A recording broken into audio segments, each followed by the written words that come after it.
Sen Temniy emasmi?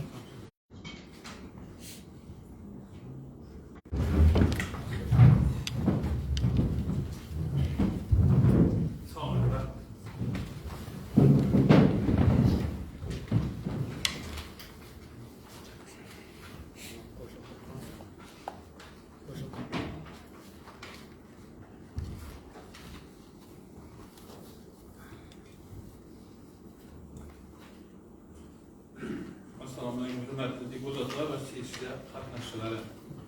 Bugungi sessiyamiz tuman hokimining o'rinbosarlari, tashkilotlar rahbarlari, ekspert guruh a'zolari, yoshlar masalalar guruh a'zolari va ommaviy axborot vositalari vakillari taklif qilingan. 7-chaqiriq xalq deputatlari tuman kengashining 23-sessiyasi. Kengashning 24 nafar deputatidan 16 nafar vakillari qatnashmoqda. Demak, sessiya ochish uchun kvorum bor. 7-chaqiriq xalq deputatlari tuman kengashining 23-sessiyasini ochilsin degan taklif bor. Taklif ma'qul degan deputatlardan ovoz berishini so'raymiz. Qarshi, yetarli yo'q. Demak, taklif qabul qilindi. Sessiya ochiq deb e'lon qilinadi.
Hurmatli deputatlar, reglamentga muvofiq bugungi sessiya tartibini saylab olishimiz kerak. Sessiya tartibiga 18-Bobur saylov okrugi deputati Raymo Gulbahor Jangobayeva nomzodi taklif etilmoqda. Boshqa takliflar bormi? Yo'q. Takliflar ma'qul degan deputatlar ovoz berishini so'raymiz. Qarshi, yetarli Yo'q, demak taklif ro'yxatdan qabul qilindi. Sessiya katibi sanab komissiyasi o'z ishini boshlashini so'raymiz. Hurmatli deputatlar, sessiya kun tartibi va reglamentini tasdiqlab olishimiz kerak. Sessiya kun tartibi sizlarga tarqatib berilgan. Sessiya reglamenti bo'yicha sabat va axborot uchun 10 daqiqa so'zga chiquvchilar uchun 5 daqiqa, savol javoblar uchun 5 daqiqa vaqt belgilab, sessiyani 1 soat va 1,5 soat atrofida o'tkazib olsak.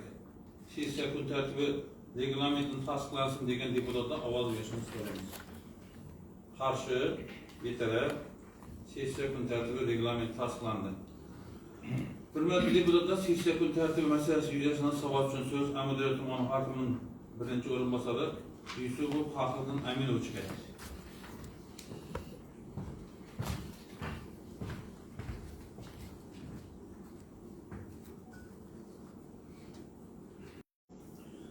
Assalomu alaykum.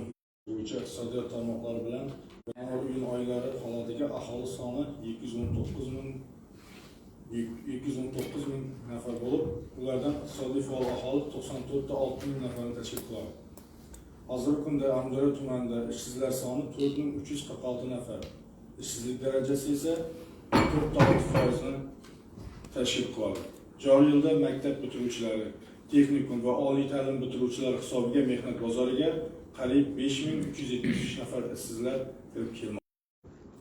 O'zbekiston Respublikasi Prezidentining hududlarni yangicha yondashuvlar asosida rivojlantirish orqali aholi daromadini oshirish, barqaror ish o'rinlarini yaratish hamda kambag'allikni qisqartirish chora-tadbirlari to'g'risidagi PKX sonli qaror qabul qilingan. Qaror ijrosini ta'minlash orqali 2026 yil yakuni bilan kambag'allik darajasi 3.2% ga, ishsizlik darajasi 4% ga tushirish rejalashtirilgan. Bunda 4937 nafar aholini doimiy ishga o'rinlarga joylashtirish orqali bandligini ta'minlash, 4827 nafar aholining norasmiy bandligini rasmiylashtirish hamda 16500 nafar aholini daromadini oshirishga qaratilgan xizmatlar bilan qamrab olish bo'yicha maqsadli ko'rsatishlar belgilangan. Aholini doimiy ish o'rinlariga joylashtirish yanvar-iyun oylari rejasi 1924 ta, amalda 2355 ta ish o'rni yaratilib, 122% ga bajarildi. Sohalar kesimida investitsiya yo'nalishida yanvar-iyun oyi rejasi 42 ta, amalda 70 ta, reja 167% ga bajarildi. Xizmatlar sohasida yanvar-iyun oylarida reja 444 ta, amalda 349 ta, reja 79% ga bajarildi. Qishloq xo'jaligi yanvar-iyun oylarida reja 446 ta, amalda 827 ta, reja 177% ga bajarildi. Qurilish sohasida yanvar-iyun oylarida reja 67 ta, amalda 45 ta, reja 67% ga bajarildi. Bo'sh ish o'rinlariga joylashtirish yanvar-iyun oylarida reja 375 ta, amalda 384 ta, reja 102% ga bajarildi. Norasmiy ish o'rinlarini rasmiylashtirish bo'yicha yanvar-iyun oylari reja 2196 ta, amalda 4404 ta bo'lsa, amalda 9008 ga bajarildi. Kambag'allikni qisqartirish va bandlik bo'limi tomonidan yanvar-iyun oylarida reja 1427 nafar, amalda 1599 nafar, reja 112% ga bajarildi. Iqtisodiyot va moliya bo'limi tomonidan yanvar-iyun oylari reja 325 nafar, amalda 445 nafar, reja 137% ga bajarildi. Tijorat banklari tomonidan yanvar-iyun oylarida 3328 nafar, amalda 4426 nafar, reja esa 133% ga bajarildi. Kambag'al oilalarni xizmatlar bilan qamrab olish bo'yicha 2025-yil 1-yanvar holatiga tumanda kambag'allik darajasi 14.4% ni tashkil qilgan bo'lsa, joriy 2026-yil yanvar holatiga 6.4% ni tashkil qildi. Bu ko'rsatkich 1-iyul holatiga 2.9% ni tashkil qilmoqda. Tumanda yil davomida 1744 ta oilani xizmatlar bilan qamrab olish rejalashtirilgan bo'lib, yanvar-iyul oylarida 857 ta oila reja qilingan bo'lsa, amalda 2635 ta oila, ya'ni 307% ga, aholisi esa 12189 nafar, ya'ni 373% ga bajarildi. Hamda 3670 nafar aholi xizmatlar bilan qamrab olindi. Jumladan 1345 nafar doimiy va mavsumiy ishlarga joylashtirildi. 424 nafar imtiyozli kreditlar ajratilgan, 80 nafariga subsidiya suvda ajratilgan, 167 nafari kasb-hunarga o'qitilgan, 1654 nafar tadbirkorlikka jalb qilingan. Joriy yil 6 oy davomida bandlik bo'limi tomonidan 365 nafar fuqaro voucherlar asosida kasb-hunarga o'qitilib, reja 108% ga bajarilgan. Tumanimiz bo'yicha bandlik bo'yicha hisobotim tugadi. E'tiboringiz uchun rahmat. Ruxsat bersangiz, keyingi hisobotlarni davom etib ketaman. Yana bir bor assalomu alaykum hurmatli deputatlar, sessiya ishtirokchilari.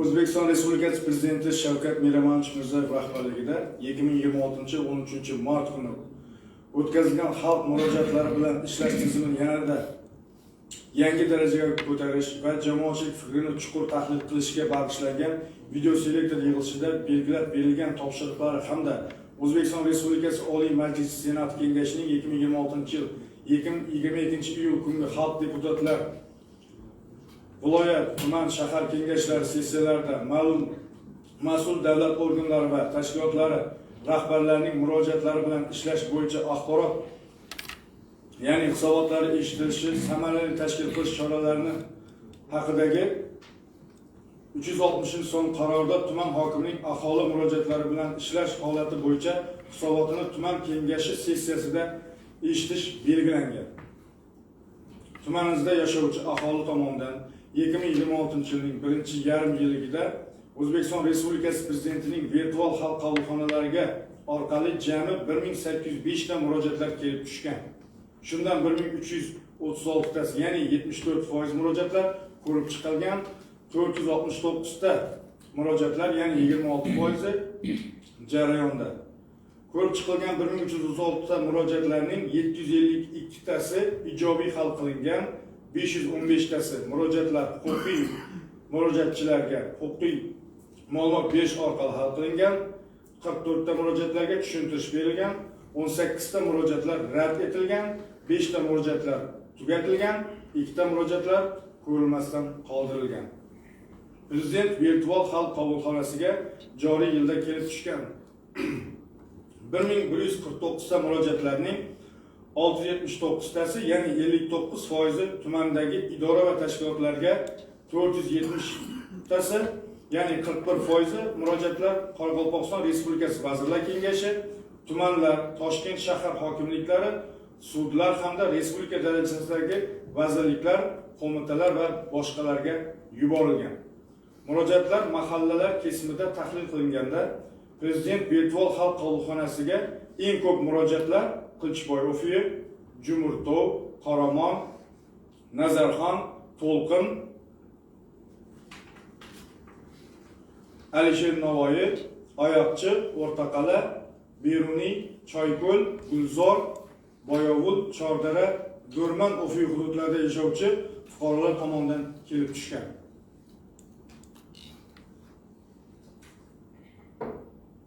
Tuman xalq qabulxonasi tomonidan O'zbekiston Respublikasi Prezidentining 2022 yil 24 noyabr kungi O'zbekiston Respublikasi Prezidenti administratsiyasi faoliyatini yanada takomillashtirish chora-tadbirlari to'g'risidagi PF 250 tuman tibbiyot birlashmasiga, Xalq bank tuman filialiga, tuman madaniyat bo'limiga, Majburiy ijro byurosi tuman bo'limiga, Amudaryo tuman oila va xotin-qizlar bo'limiga va boshqa tashkilotlarga jami 17 ta ko'rsatma xatlari chiqarildi. Tumanda aholi muammolarini o'z vaqtida hal etishni ta'minlash maqsadida har hafta juma kuni hokimning shaxsiy qabuli tashkil etib kelinmoqda. Jumladan, joriy yilning birinchi yarim yilligida tuman hokimi rahbarligida 24 marta fuqarolar qabuli tashkil etilib, ushbu qabullarda 863 nafar fuqarolardan 952 shu kunning o'zida yetkazilgan fuqarolar murojaatlari ijrosi apparat yig'ilishida tanqidiy muhokama qilinib kelmoqda. Ushbu murojaatlarning 532 tasi, ya'ni 85 ta 8% ko'rib chiqildi. 88 tasi jarayonda ko'rib chiqilgan murojaatlarning 352 tasi ijobiy hal qilindi. 102 tasi tushuntirish berildi. 72 tasi uzoq muddatli nazoratga olindi.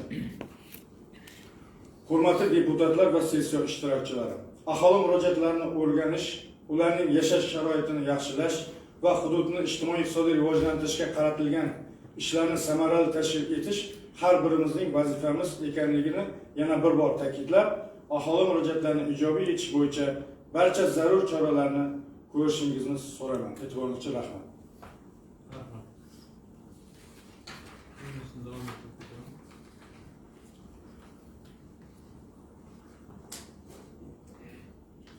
Hurmatli deputatlar, sessiya ishtirokchilari,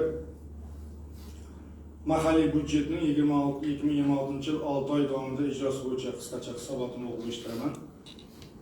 2026 yil 6 oy davomida Amudaryo tumani mahalliy byudjetining daromadlar rejasi jami 75 ta 4 milliard so'mni 75 ta 4 milliard so'm qilib belgilangan bo'lib, ushbu reja 85 ta 3 milliard so'mga, ya'ni 9 ta 8 milliard so'mga 113 ta 4% ga ortiq bilan bajarildi. Amudaryo tumani mahalliy byudjetidan hisobot davri davomida jami 94 ta 1 milliard so'm mablag'lar sarflandi. Amudaryo tumani bo'yicha quyidagi ko'rinishda mablag'lar sarflanishi keltirib o'taman. Qishloq xo'jaligi va obodonlashtirish sohasiga jami 18 ta 9 milliard so'm sarf xarajat qilingan, jami byudjet xarajatlarining 20% ni tashkil qilgan. Maktabgacha va maktab ta'lim sohasiga jami 19 milliard so'm, ta'lim sohasiga jami 14 ta 6 milliard so'm, madaniyat va sport sohasiga jami 3 ta 3 milliard so'm, boshqaruv organlari sohasiga jami 15 milliard so'm, zaxira jamg'armalari mablag'lari uchun 648 million so'm, fuqarolar tashabbusli jamg'armasiga jami 12 ta 4 milliard so'm, mahallalarning ijtimoiy-iqtisodiy muammolarini hal etish jamg'armasiga 1 ta 3 milliard so'm mablag' sarflangan. Byudjet mablag'lari tasdiqlangan rejasidan tashqari Qoraqalpog'iston Respublikasi tuman mahalliy byudjeti yil boshidan erkin qoldiq mablag'lar hisobidan jami 6 ta 6 milliard so'm sarflangan. Jumladan asosiy xarajatlar tuman hokimligi xarajatlari uchun 955 million so'm, tuman iqtisodiyot va moliya bo'limi xarajatlari uchun 4 ta 9 million so'm, fuqarolar tashabbusli jamg'armasi uchun 2 ta 6 milliard, yoshlar ishlari bo'limi jam hajmi 434 million so'm, tuman hududini obodonlashtirish xarajatlari uchun jami 1 ta 9 milliard so'm, madaniy tadbirlar xarajatlari uchun 141 million so'm, sport tadbirlari xarajatlari uchun 34 million so'm, tuman maktabgacha va maktab ta'lim bo'limi xarajatlari uchun 524 million so'm xarajat qilingan. Hisobotim tugadi ushbu mavzu bo'yicha. E'tiboringiz uchun rahmat. Mablag' ajratish bo'yicha qisqacha hisobotim bor. Hurmatli deputatlar,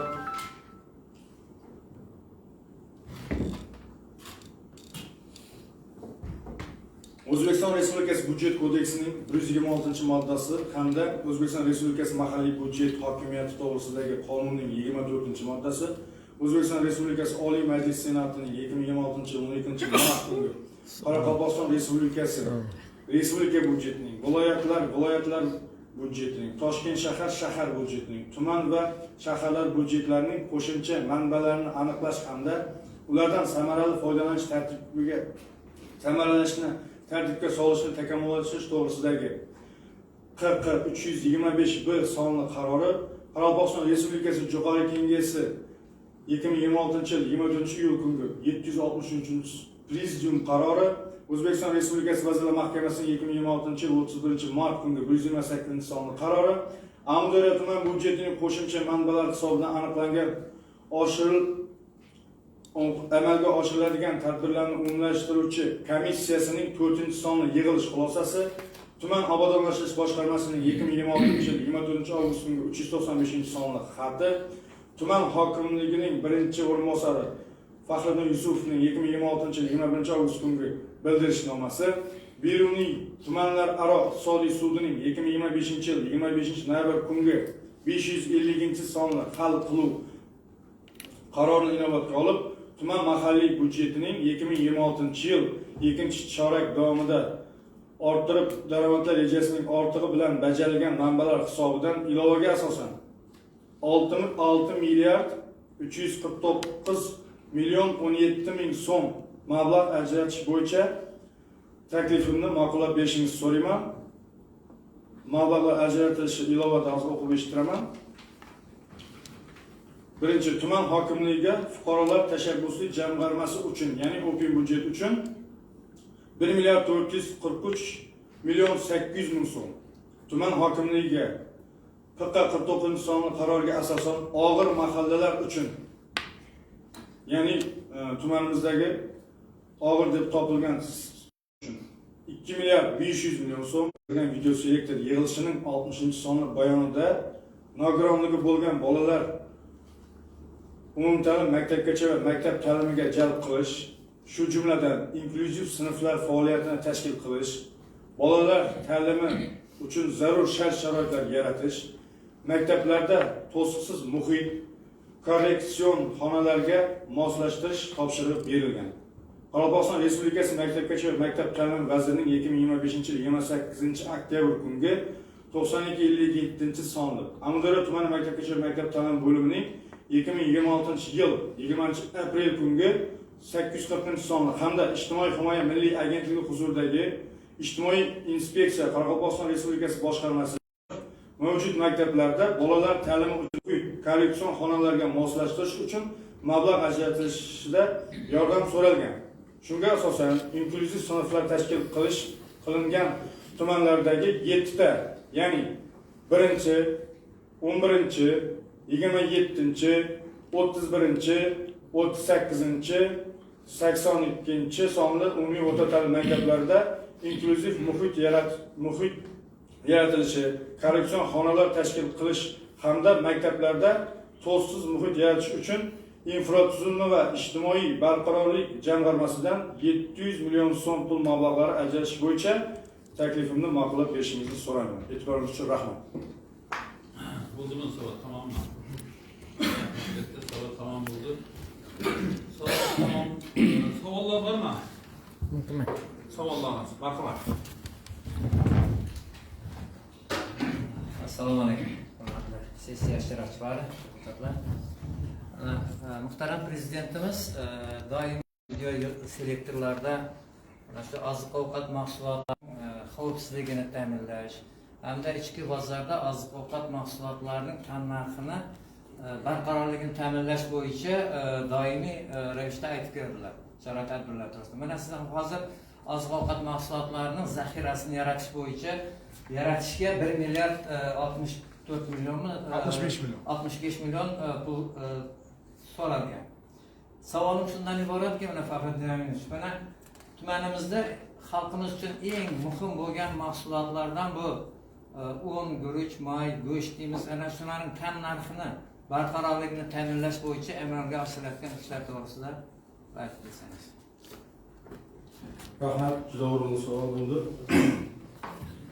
Xuddi siz aytgandek, tumanimizda, nafaqat tumanimizda, respublika miqyosida oziq-ovqat xavfsizligi bo'yicha keng ko'lamli siyosat darajasiga olib qo'yilgan ishlar amalga oshirilyapti. Oziq-ovqat balansini saqlash, bozorlarda ta'minotni, oziq-ovqat asosiy turdagi 12 turdagi mahsulotlar bo'lgan narx talabdan kelib chiqib, mahsulot narxlarini barqaror ushlash bo'yicha tumanimizda bir qator ishlar amalga oshirilyapti. Masalan, asosiy turdagi mahsulotlardan nima kiradi o'zi? Kartoshka, piyoz, guruch, sabzi, o'simlik yog'i, paxta yog'i, mol go'shti, tovuq go'shti va hokazo 12 turdagi mahsulotlar asosiy turdagi oziq-ovqat mahsulotlariga kiriladi.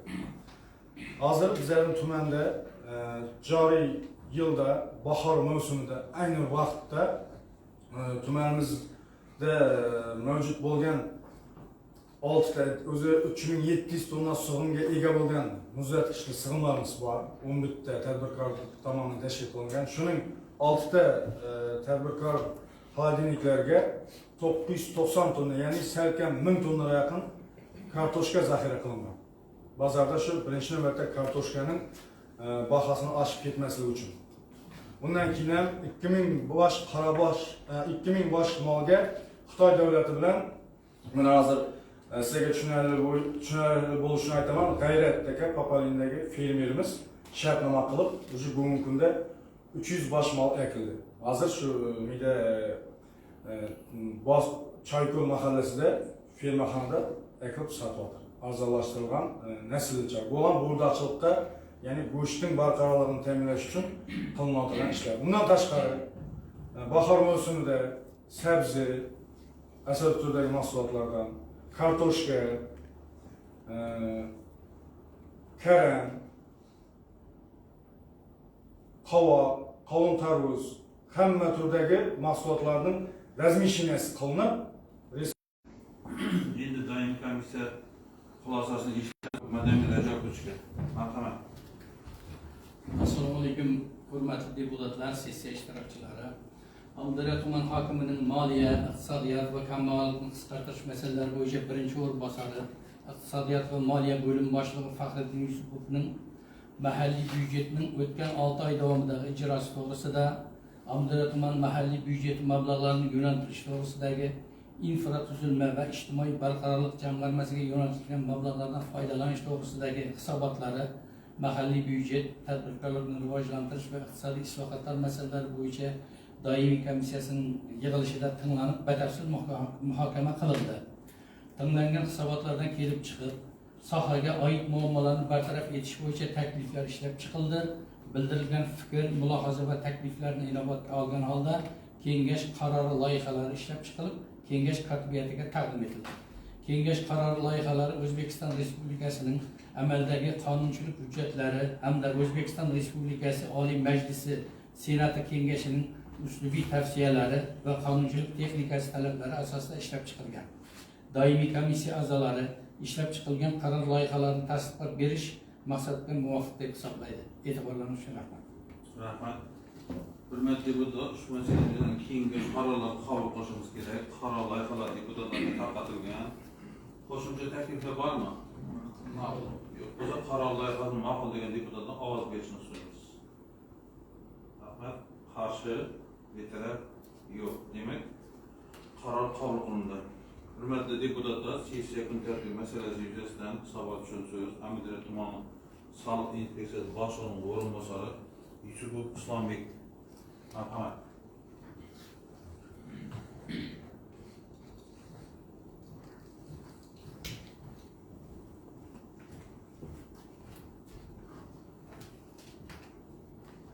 Assalomu alaykum hurmatli deputatlar.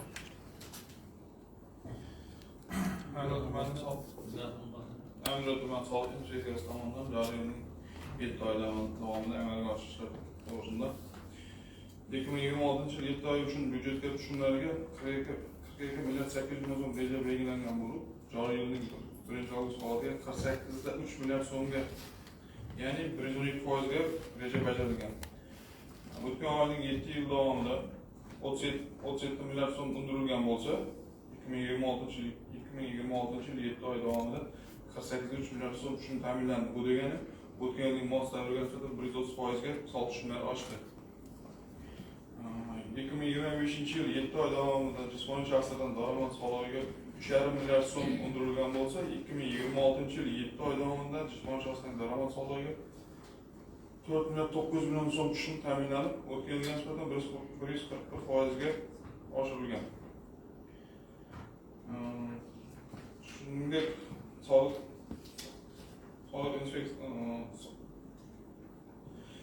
soliq qo'mitasi tomonidan mahallaning jamiyat hayotini o'rnini oshirish hamda sohada boshqaruv tizimini takomillashtirish maqsadida mahalla yettiligining vazifalari belgilangan bo'lib, bunda soliq inspektorlari tadbirkorlarga soliq ma'murchiligi bo'yicha soliq xizmatlarini ko'rsatish, soliq bazasini kengaytirish, soliqlarni undirish va mahalliy byudjetga daromadlarni shakllantirishga mas'uliyat belgilangan.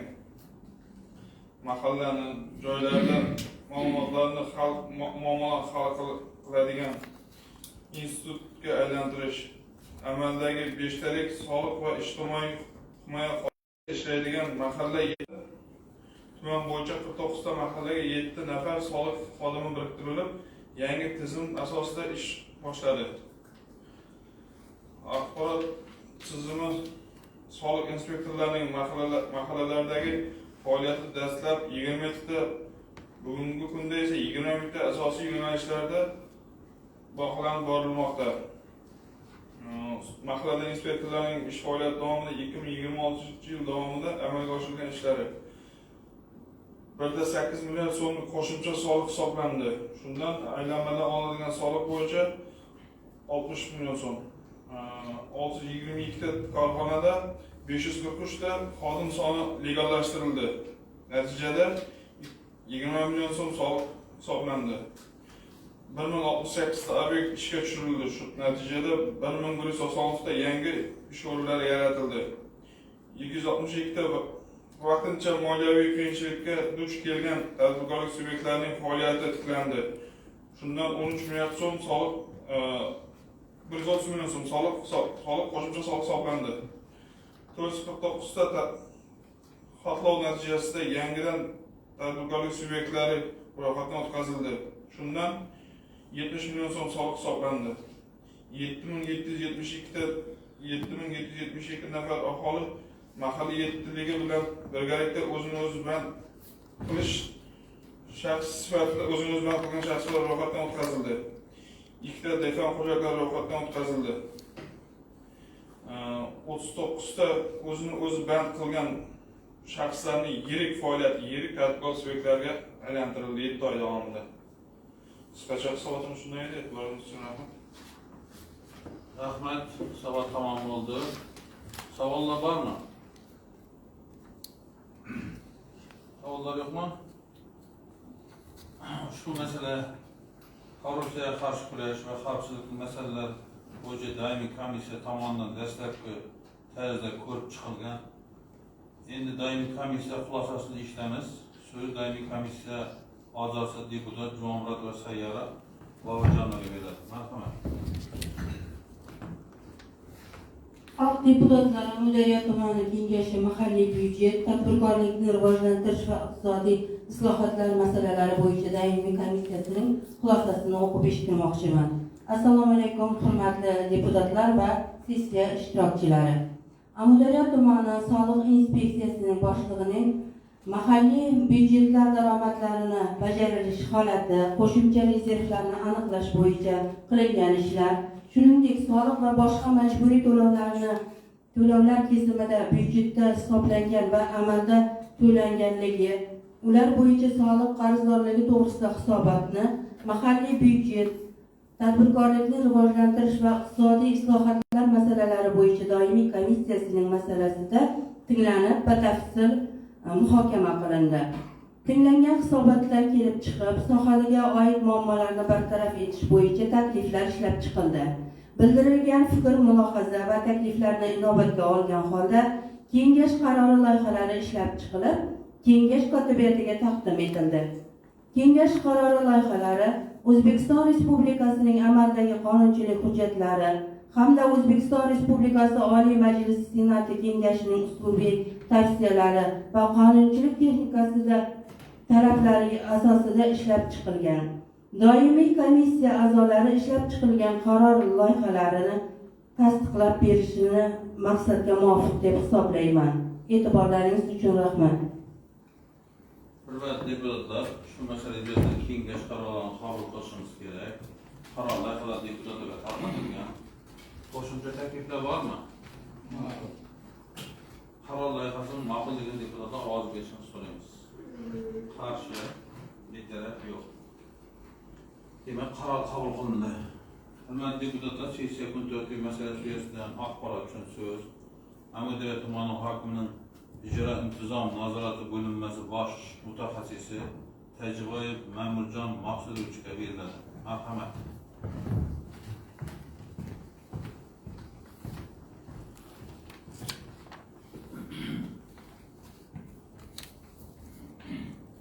Assalomu alaykum hurmatli deputatlar va sessiya ishtirokchilari. Mamlakatimizda amalga oshirilayotgan keng ko'lamda ijtimoiy, iqtisodiy va siyosiy islohotlarning natijadorligini ta'minlash bevosita davlat boshqaruvi organlari va mahalliy davlat hokimiyati tizimida ijro intizomining qay darajada tashkil etilganligiga bog'liq. Hurmatli Prezidentimiz ta'kidlaganidek, har qanday yaxshi qonun yoki farmon agar joylarda ularning ijrosi to'g'ri tashkil etilmasa, o'z kuchini yo'qotadi.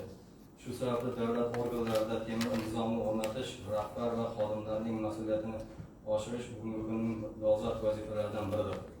O'zbekiston Respublikasi Prezidentining qonunchilik hujjatlari ijrosini samarali tashkil etishda davlat boshqaruv organlari va mahalliy ijro etuvchi hokimiyat organlari rahbarlarining shaxsiy javobgarligini kuchaytirishga doir qo'shimcha chora-tadbirlar to'g'risidagi 2021-yil 10 fevraldagi P-61-66 sonli farmoni ijroga o'z ijro intizomiy idoralararo yagona elektron tizimi samarali faoliyat yuritishini ta'minlashga qaratilgan qo'shimcha chora-tadbirlar to'g'risidagi P-51-32 sonli qarori davlat organlari va tashkilotlarda ijro intizomini yanada mustahkamlashning qo'shimcha chora-tadbirlar to'g'risidagi P-112 sonli farmoni Vazirlar Mahkamasining 2023-yil 30 sentyabrdagi O'zbekiston Respublikasi Vazirlar Mahkamasining qarorlari ijrosini nazoratini tashkil qilishning yangi mexanizmini joriy etish to'g'risidagi 616 sonli qarorlarda belgilangan topshiriqlar asosida mahalliy hokimliklarda ijro intizomi idoralararo elektron tizimi orqali O'zbekiston Respublikasi Prezidentining farmon, qaror, farmoyish va topshiriqlari hamda majlis bayonlarida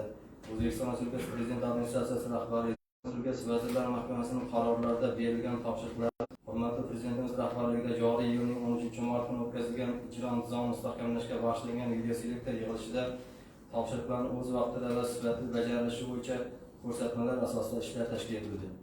Bundan tashqari Prezidentning 2023-yil 23-iyuldagi P-112 sonli farmoni bilan Prezident administratsiyasi rahbari topshiriqlari, Vazirlar Mahkamasi qarorlari ijrosi bo'yicha ham nazorat va hisobkorlik tashkil etish ijroga o'z tizimi orqali amalga oshirishi yo'lga qo'yildi.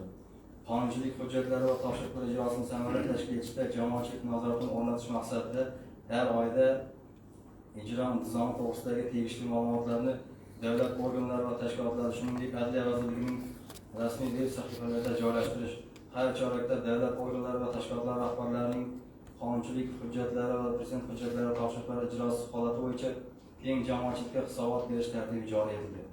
Hurmatli deputatlar, tuman hokimligida qonunchilik hujjatlari ijrosi yuqoridagi hujjatlar talablaridan kelib chiqqan holda tizimli va aniq tartib asosida yo'lga qo'yilgan.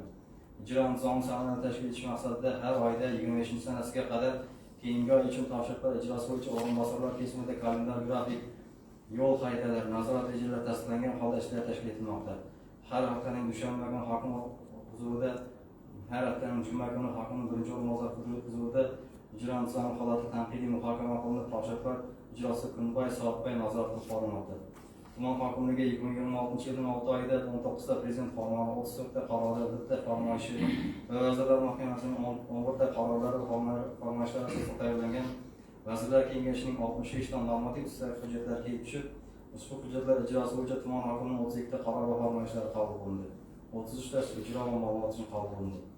Prezident va hukumat topshiriqlari nazorat rejalari ijrosi bo'yicha tuman hokimligiga elektron tizim orqali 2026-yilning 6 oyida jami 80 ta hujjat bilan Vazirlar Kengashining 80 ta nazorat rejalari kelib tushgan bo'lib, ushbu hujjatlar ijrosi bo'yicha 240 ta topshiriq belgilandi. Bugungi kunda ushbu 240 ta topshiriqning 224 tasi, ya'ni 93% bajarilib, 16 tasi jarayonda bajarilmagan topshiriqlar yo'q. Shundan iyun oyida kalendar rejaga asosan 10 ta topshiriq, iyul oyida 4 ta topshiriq bajarilishi belgilangan bo'lib, barcha topshiriqlar o'z vaqtida ijrosi ta'minlandi. Hukumat komissiyasi topshiriqlar ijrosi bo'yicha bugungi kunda tizim orqali jami 9 ta majlis bayonidan 36 ta topshiriqlar kelib tushgan bo'lsa, barchasi ijrosi ta'minlandi. Jo'qorg'i Kengash topshiriqlar ijrosi bo'yicha ham elektron tizim orqali 254 ta hujjat bilan 1732 ta topshiriq kelib tushdi. Bugungi kunda 1732 ta topshiriqdan 1402 tasi, ya'ni 81% bajarildi. 330 tasi jarayonda. Shundan iyul oyiga muddati belgilangan topshiriqlar soni 190 tani tashkil etdi. Ijro muddati yaqin bo'lgan topshiriqlar bo'yicha mas'ullarga har kuni eslatmalar berib borilmoqda. 2024-yilning 28-noyabr kuni davlatimiz rahbari huzurida o'tkazilgan videoselektor yig'ilishida ijro intizomini mustahkamlash bo'yicha berilgan topshiriqlardan kelib chiqib, har bir topshiriqqa temir nizom bilan jiddiy yondashib O'zbekiston Respublikasi Prezidenti va hukumatining topshiriqlari o'z vaqtida samarali hamda to'liq bajarishda tuman o'rinbosarlari hamda tegishli mas'ullarning shaxsiy javobgarligini oshirish choralari ko'rilib, sustkashlikka yo'l qo'ygan mas'ul rahbarlarga nisbatan jinoiy jazo choralari qo'llanildi. 2026 yilning 6 oy davomida qonunchilik ijrosini ta'minlashda kamchiliklarga yo'l qo'yganligi uchun 22 nafar mas'ul xodim intizomiy javobgarlikka tortilgan. Tuman hokimligi tomonidan topshiriqlar va hujjatlar bilan ishlashni yanada kuchaytirildi. Bu orada mutasaddi rahbarlar va mas'ul xodimlarning mas'uliyati oshirildi. Kelgusida ish samaradorligini yanada oshirish va ijro nizomini yanada mustahkamlash uchun joriy yildan boshlab har bir xodim kesimida KPI tizimi joriy etildi. Har bir xodimning shaxsiy ish rejalari ijrosi haftalik, oylik monitoring o'tkazib borish yo'lga qo'yildi.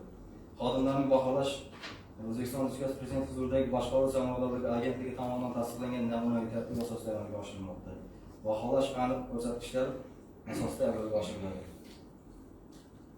Hurmatli sessiya ishtirokchilari, xulosa qilib aytganda, ijro nizomini ta'minlash bu shunchaki tashkiliy masala emas, balki davlat boshqaruv samaradorligini belgilaydigan strategik omildir. Qabul qilinayotgan har bir qarorning hayotda o'z ifodasini topishi, xalq manfaatlariga xizmat qilishi avvalo uning ijrosiga bog'liq. Shu bois ijro nizomini ta'minlashning har bir rahbar va mas'ul xodim o'zining kundalik ish uslubiga aylantirishi zarur. Mas'uliyat, intizom va shaxsiy javobgarlik ustuvor bo'lgandagina biz belgilangan vazifalarni to'liq ijro etishga amalga oshiramiz. Faqat shu yo'l bilan islohotlarning haqiqiy samarasiga erishib, xalqimiz farovonligi va mamlakatimiz taraqqiyotini ta'minlashga e'tiboringiz uchun rahmat. Rahmat. Axborot tamom bo'ldi. Savollar bormi? Marhamat, deputat Po'latboyev Mansur Ahmadovga. Ijro nizomini ta'minlashda eng katta to'siqlar nimalardan iborat deb hisoblaysiz hamda kelajakda uni mustahkamlash uchun qanday chora-tadbirlar amalga oshirmoqchisiz? Kelgusi 6 oy. Burada ko'pincha nimalarda shu resurs masalalarida shuni aytlarda topshiriqlarni ijroni muddatida bajarmasligi asosiy. Bular endi bosqichma-bosqich bajariladi. Qanday chora-tadbirlar belgilangan? Endi hozir kechki ham topshiriqlarni oldin olish uchun bo'yicha hozir Vazirlar Mahkamasining 606 qarorining yangi tartib etildi. Topshiriqlar teng yarimidan oraliq nazorat tizimiga hozir bajarishda muammo, kechikishlar, sabab bo'lishi mumkin.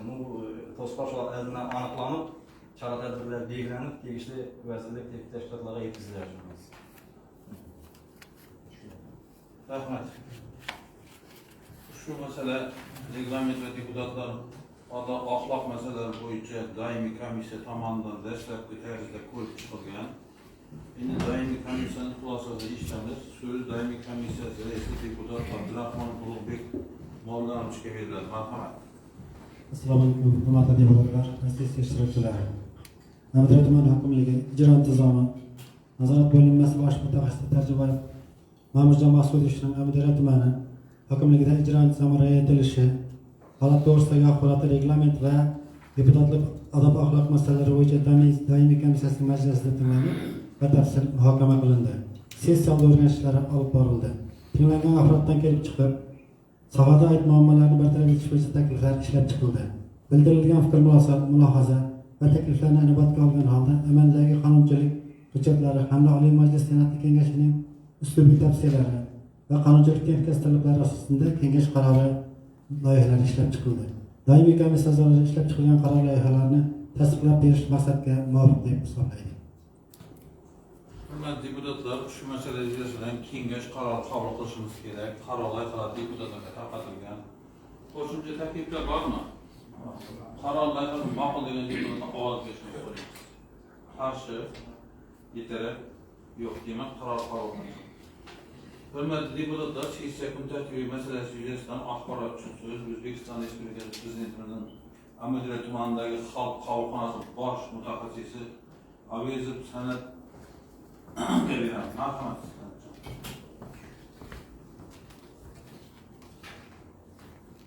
Assalomu alaykum, hurmatli deputatlar hamda sessiya ishtirokchilari. O'zbekiston Respublikasi Prezidentining 2026 yil 1-apreldagi aholi bilan muloqot tizimini samarali tashkil qilish bo'yicha qo'shimcha chora-tadbirlar to'g'risidagi Kofa 51-sonli farmoni bilan xalq qabulxonalariga aholi bilan muloqot qilish ishlash holati to'g'risida O'zbekiston Respublikasi Oliy Majlisining Qonunchilik palatasi va Senat hamda Qoraqalpog'iston Respublikasi Jo'qorg'i Kengashi xalq deputatlari, viloyatlar va Toshkent shahar kengashlariga tahliliy axborotlar kiritib borish yuklatilgan. Shunga ko'ra 2026-yil 1-yarim-yilligida Amudari tumanida xalq bilan muloqot va murojaatlar bilan ishlash holati tahliliy ishlar olib borildi. Jumladan, tuman aholisi tomonidan Prezident xalq qabulxonasiga jami 1781 ta murojaat kelib tushgan bo'lib, o'tgan yilning shu davri bilan taqqoslanganda 207 ta murojaatlar, ya'ni 10% ga murojaatlar soni kamayishga erishilgan. Kelib tushgan jami 1781 ta murojaatlarning 1375 tasi ko'rib chiqilgan bo'lib, shundan 773 tasi ijobiy hal qilingan, 494 tasi huquqiy ma'lumot berish orqali hal qilingan, 9 tasi uzoq muddatli nazoratga olingan, 57 tasiga tushuntirish berilgan. 25 tasi rad etilgan, 5 tasi ko'rmasdan qoldirilgan. 12 tasi tugatilgan. Qolgan 406 ta murojaatlar ko'rib chiqish jarayonida. Kelib chiqqan 1781 ta murojaatlarning 1073 tasi tumandagi davlat idora tashkilotlari tomonidan ko'rib chiqish uchun yuborilgan, 708 tasi Qoraqalpog'iston Respublikasi viloyatlar va boshqa tuman shaharlarga ko'rib chiqish uchun yuborilgan.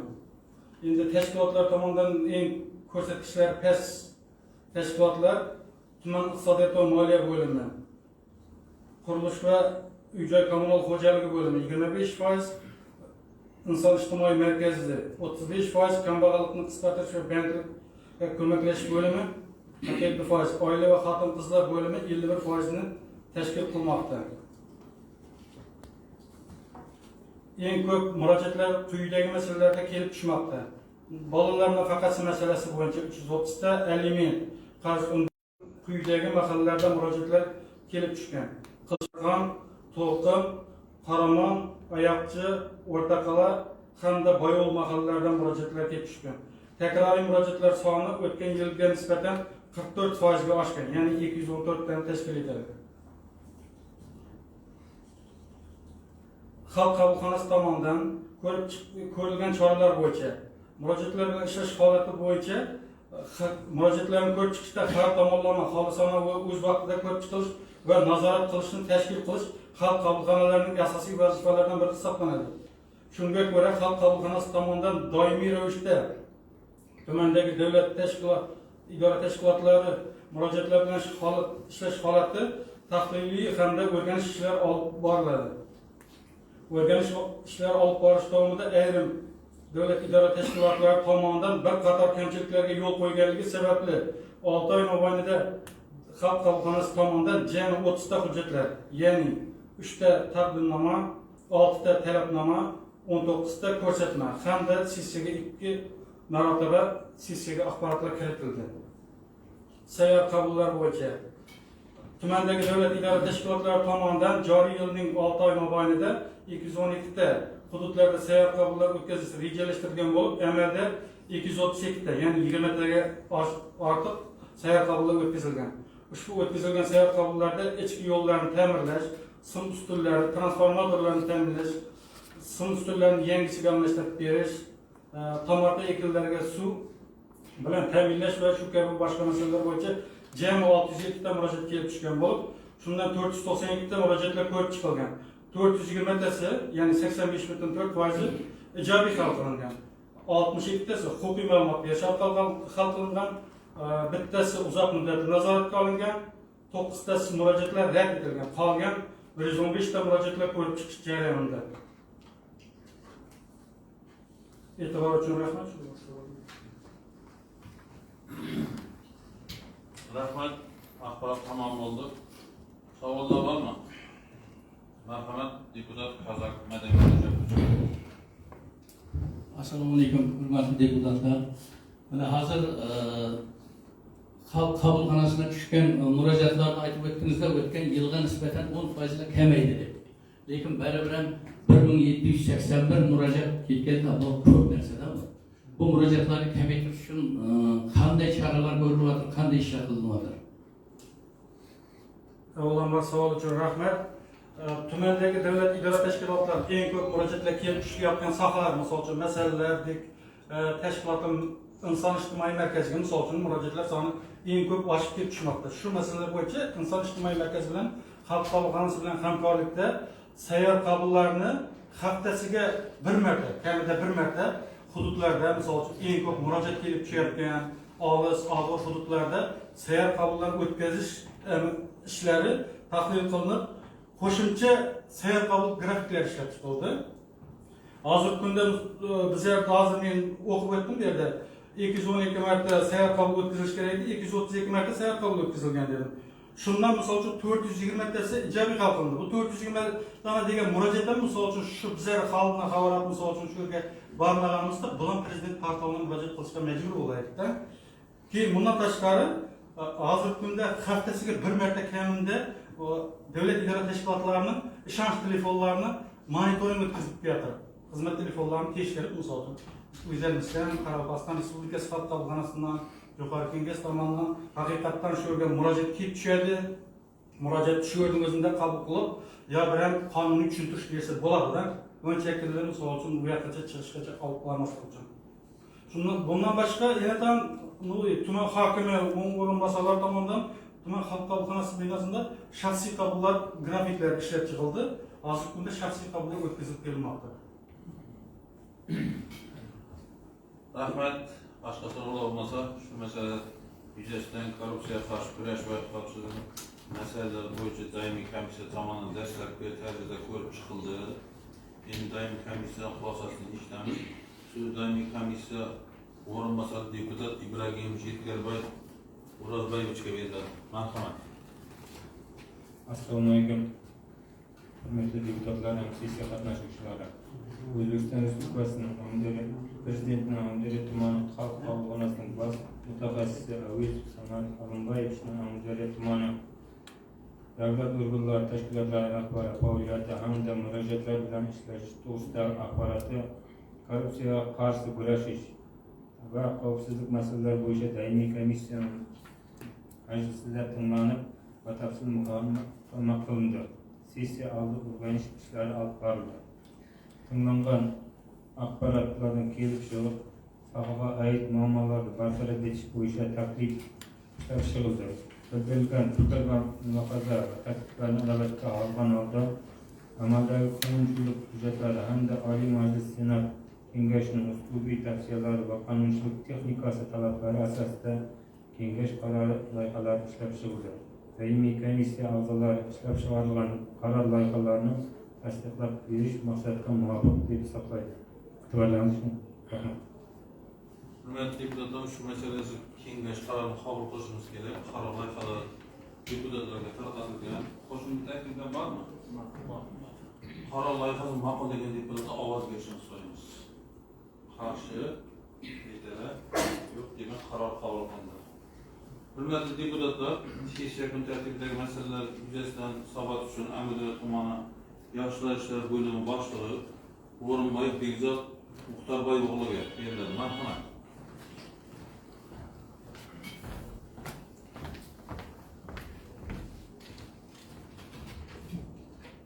Assalomu alaykum hurmatli deputatlar, sessiya ishtirokchilari.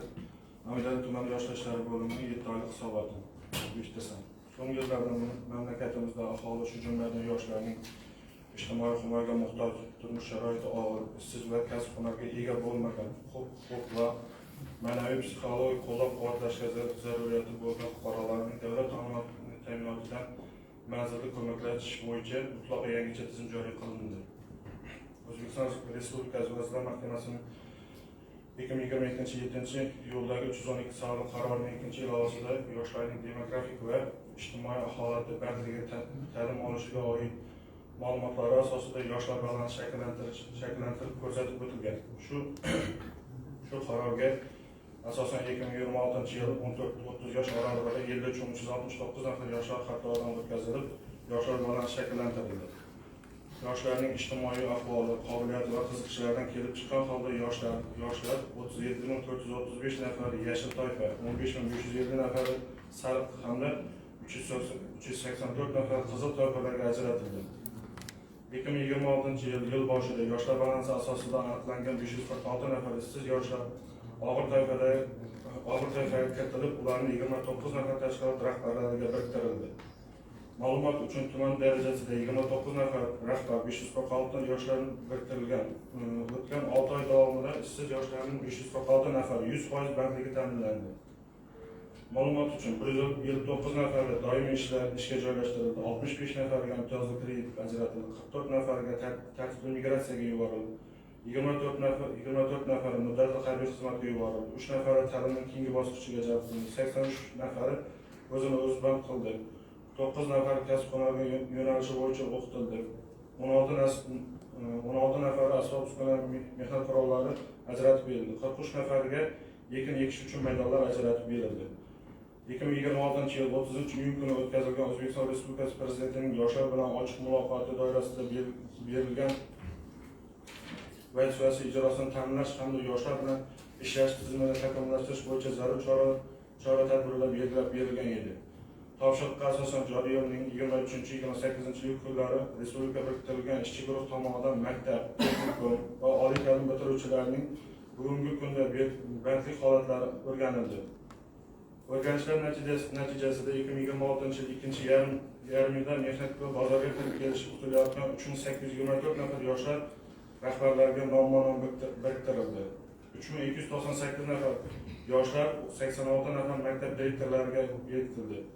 122 nafar yoshlari 3 ta texnikum direktorlariga, 354 nafar oliy ta'lim bitiruvchilari hamda 25 nafar migratsiyadan qaytgan ishsiz yoshlar, 22 nafar qolgan ishsiz yoshlar tumanda 29 ta tashkilot rahbarlariga nomma-nom bekitib berildi. Bundan tashqari 2026 yil davomida tumanning olis hududlarida xorijiy tillarga qiziqish yoshlar qo'llab-quvvatlash maqsadida 3 nafar yoshlarga 3 nafar tillarga ixtisoslashgan o'quv markazlari uchun 390 million so'm suvlar ajratildi. Yoshlar daftariga kiritilgan yoshlar bilan ishlash yo'nalishida 26 yil 7 oy davomida 100 nafar yoshlar daftariga kiritilib, shu kunga qadar 179 million so'm miqdorida yoshlarga amaliy yordam ko'rsatildi. Iqtidorli yoshlarni qo'llab-quvvatlash, xorijiy tillar va zamonaviy kasblarni o'qitishga yo'nalishida har bir mahalla kamida 2 nafar dasturchi loyihasi doirasida 149 nafar yoshlar ingliz tili hamda boshqa tillar bilan xalqaro va milliy sertifikat olishiga erishildi. 212 nafar ingliz tili, 37 nafari boshqa tillar bo'yicha. Bundan tashqari Ibrat farzandlari orqali 14188 nafar yoshlar tomonidan 23 ta xorijiy tillarni o'rganmoqda.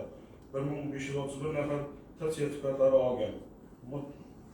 Mutolaa, Ustozoy qizlar akademiyasi USCHES ilovalaridan ham yoshlar keng foydalanib kelmoqda. Yoshlarning bo'sh vaqtlarini yetakchining ish vaqti tamoyili asosida mahallada yoshlar bo'sh vaqtini mazmunli o'tkazish qaratilgan 926 ta kunlik tadbirlar o'tkazilib, 35 ming nafar yoshlarni qamrab olindi. 5 tashabbus olimpiadasi doirasida o'tkazilgan musobaqalarning Qoraqalpog'iston Respublikasi bosqichida 5 ta oltin, 6 ta kumush va 5 ta bronza medallari, jami 16 ta medal bilan Qoraqalpog'iston Respublikasida kuchli uchlikda o'rinda turibdi. Bundan tashqari O'zbekiston Respublikasi bosqichiga yo'llanma oldi. Davlat xavfsizlik xizmati kubogi, milliy futbol, Xolimbek o'quv qizlari jamoasi hamda sport futbol turi bo'yicha to'lqin o'quv jamoalari Qoraqalpog'iston Respublikasi birinchi bosqichini olib, respublika bosqichiga yo'llanmalar oldi.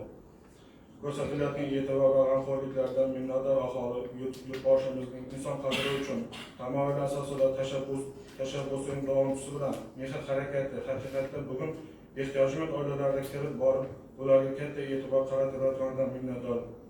E'tiboringiz uchun rahmat. Rahmat, savol tamom bo'ldi. Savollar bormi? Marhamat, deputat Murod Aliyev Xayrixon Endirbayevga. Assalomu alaykum, hurmatli deputatlar, hurmatli sessiya ishtirokchilari. Mana siz hisobotingizda aytib o'tdingizki, yoshlar xatlovdan o'tkazilib, 3 toifaga bo'lindi, 3 toifaga ajratildi dedingiz. Bunda qizil toifaga asosan qanday yoshlar kiritildi? Shu 384 nafar qizil toifaga kiritilgan yoshlaringizni shu toifadan chiqarish uchun qanday ishlar amalga oshirilmoqda? Javobingiz uchun oldindan rahmat. va 384 nafar qizil toifadagi yoshlar asosan jinoyatchilikka moyilligi bo'lgan, provokatsiyalar ro'yxatda turgan, hisobda turgan yoshlar bo'ladi. Bular bo'yicha ishlar hozirgi kunda bu 5 ta hisobning organlarga bo'lib berilgan, bu namonadan berilgan. Bu bo'yicha prokuratura, ichki ishlar, mudofaa, hokim shularga bo'lib berilib, hozirgi kunda yo'l xaritalari tuzilib, manzilli ishlar olib borilmoqda bu bo'yicha. Hozir bu 384 nafarning уже 93 nafari sog'lomlashtirildi. Qolganlari yil yakuniga qadar sog'lomlashtiriladi. Rahmat. Boshqa savollar bormi? Shu masala ijtimoiy soha, yoshlar siyosati, madaniyat va sport masalalari bo'yicha doimiy komissiya tomonidan dastlabki tarzda ko'rib chiqilgan. Endi doimiy komissiya xulosasini eshitamiz. Shu doimiy komissiya kotibi deputat Atavayliddinova Shomurat qiziga beriladi. Marhamat. Assalomu alaykum. Hurmatli deputatlar, sessiya ishtirokchilari, Amudaryo tumani yoshlar ishlari bo'limi boshlig'i O'rinboyev Esat Muxtorboy o'g'lining yoshlar muammolarini o'rganish, ularni hal etishga ko'maklashish, yosh avlodning iste'dodi va qobiliyatlarini rivojlantirish bo'yicha qo'shimcha sharoitlar yaratish choralarini ko'rish bo'yicha amalga oshirilgan ishlar yuzasidan hisobotdir. Ijtimoiy soha, yoshlar siyosati, madaniyat va sport masalalari bo'yicha doimiy komissiyasining majlisida tinglab, batafsil muhokama qilindi.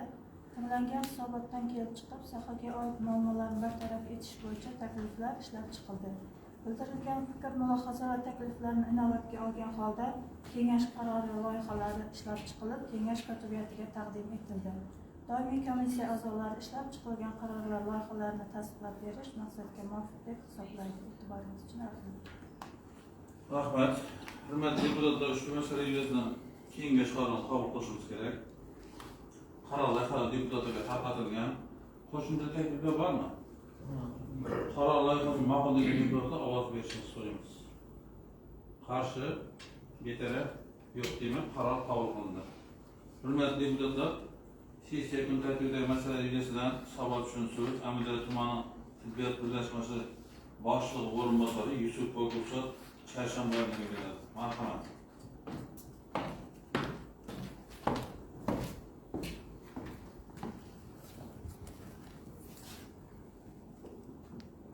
Assalomu alaykum, hurmatli deputatlar, sessiya ishtirokchilari.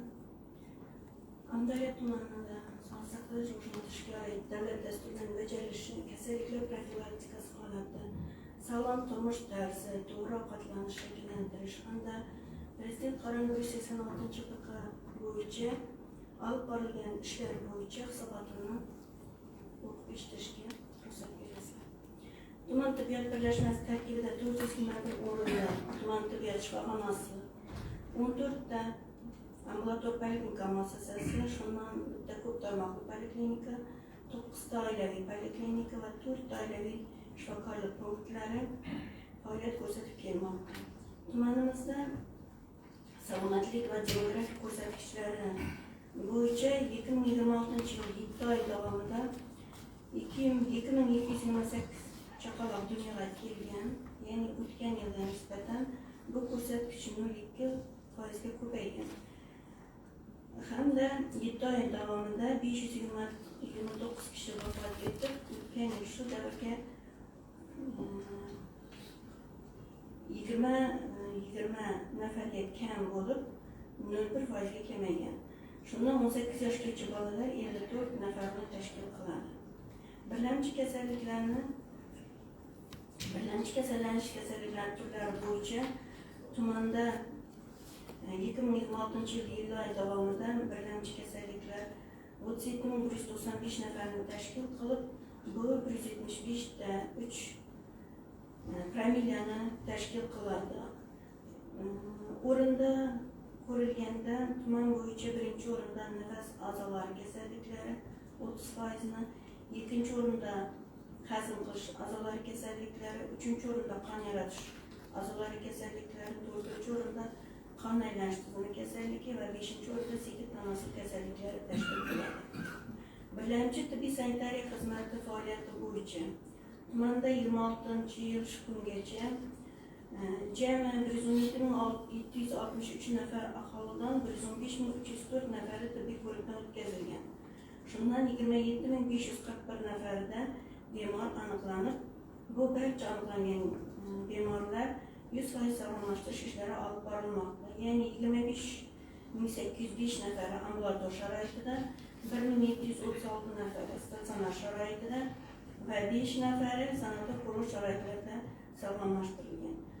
Analik və balalikni mühafizə qilish borasida Tuman tibbiyot birlashmasi tomonidan tug'ish yoshidagi ayollar, homiladorlar va bolalar salomatligini muhofaza qilish, perinatal yordam sifatini oshirish ustuvor vazifa sifatida belgilangan va shu kungacha olib borilgan ishlar profilaktik tadbirlar natijasida hududda onalar o'limiga yo'l qo'yilmagan. Tuman bo'yicha shu kungacha jami 2935 nafar homilador ayollar hisobga olingan va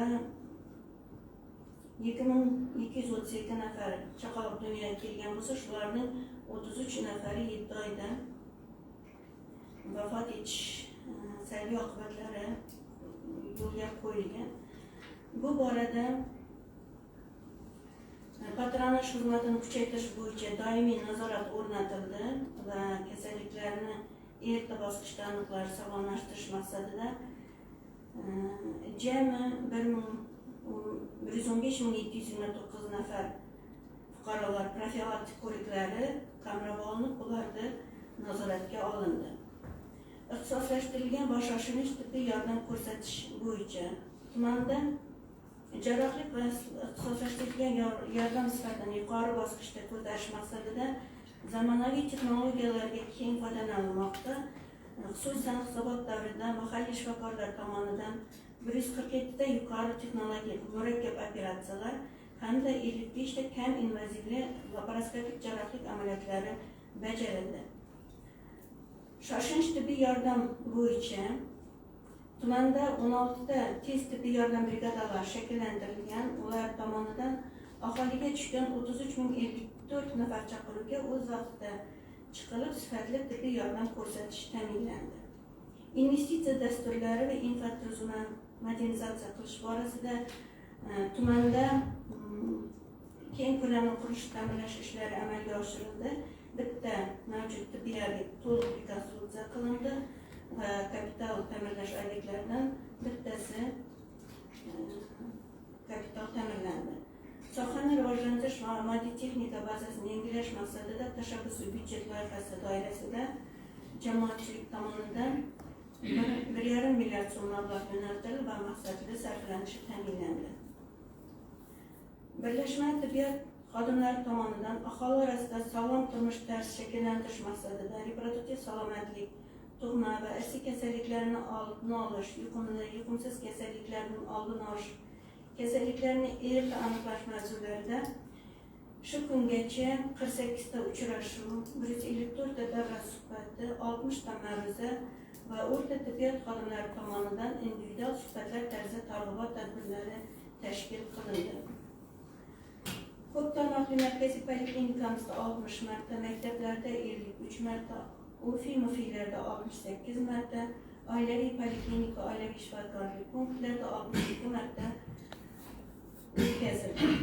Hafta yakunlarida dushanba, seshanba, chorshanba, payshanba, juma kunlari sog'lom turmush tarzi tamoyillari, sog'lom va to'g'ri ovqatlanish, jismoniy faollik, qarindoshlar erta nikoh orasidagi salbiy oqibatlar bo'yicha muntazam ravishda targ'ibot ishlari o'tkazilmoqda.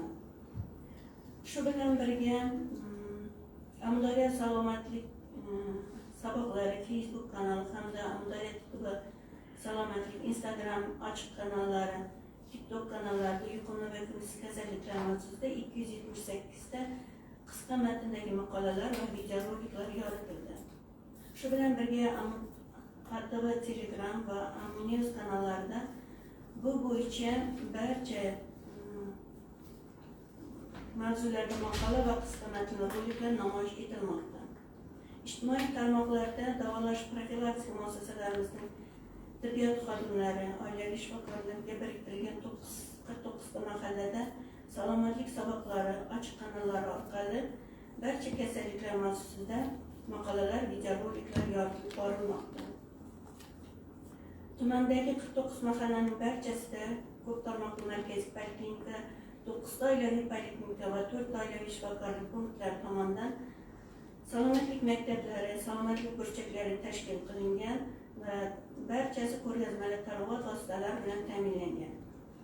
Bundan tashqari 40 yosh va undan katta yoshdagi aholi orasida yuqumli bo'lmagan kasalliklar aniqlash maqsadida skrining ko'riklari o'tkazilmoqda.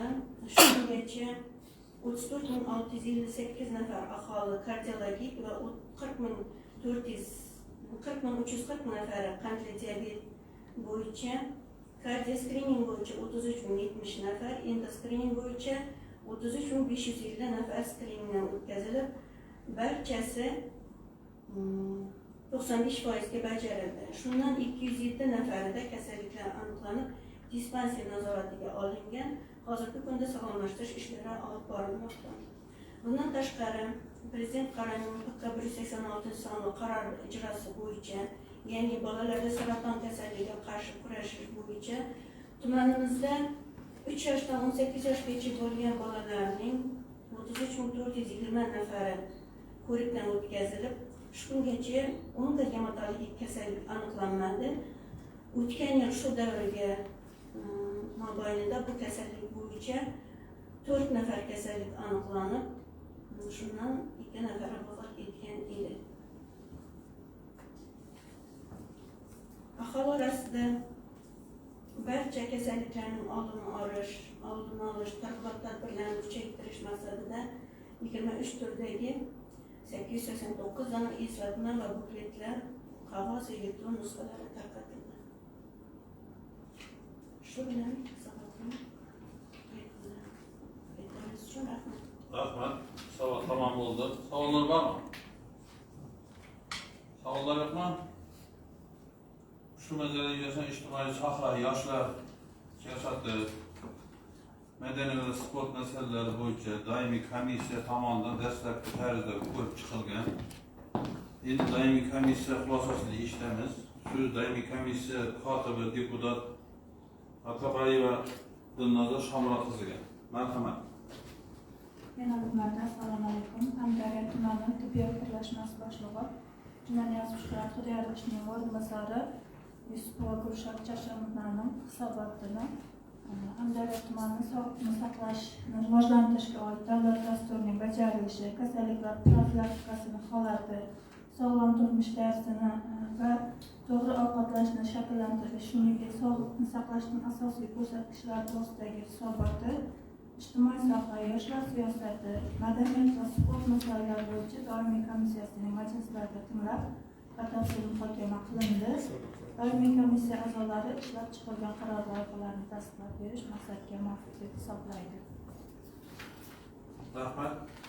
Hurmatli deputat, shu masalasida kengash qarori qabul qilishimiz kerak. Qaror loyihasi deputatlarga tarqatilgan. Qo'shimcha takliflar bormi? Qaror loyihasi ma'qul degan deputatlarga ovoz berishni so'raymiz. Qarshi, betaraf, demak qaror qabulda. Hurmatli deputatlar, sessiya kun tartibi qaror asosida yuqori kengash raisi Farmoyev to'g'risidagi hamda Amudira tumani maishiy chiqindilarni olib chiqish va obodonlashtirish xizmati tariflarini tasdiqlash to'g'risidagi masalalar kiritilgan. Ushbu masalalar tegishli tartibda doimiy komissiya tomonidan ko'rib chiqilib, kengash qaror loyihalari ishlab chiqilgan. Ushbu masala yuzasidan kengash qarori qabul qilishimiz kerak. Qaror loyihasi deputatlarga tarqatilgan. Qo'shimcha takliflar bormi? Qaror loyihasi ma'qul degan deputatdan ovoz berishni so'raymiz. Qarshi, betaraf, yo'q demak qaror qabul qilindi. Hurmatli deputatlar, sessiya kun tartibiga kiritilgan barcha masalalar atroflicha ko'rib chiqildi. Shu bilan tuman kengashi sessiyasini yopib e'lon qilamiz. E'tiborlaringiz uchun rahmat. Ertaga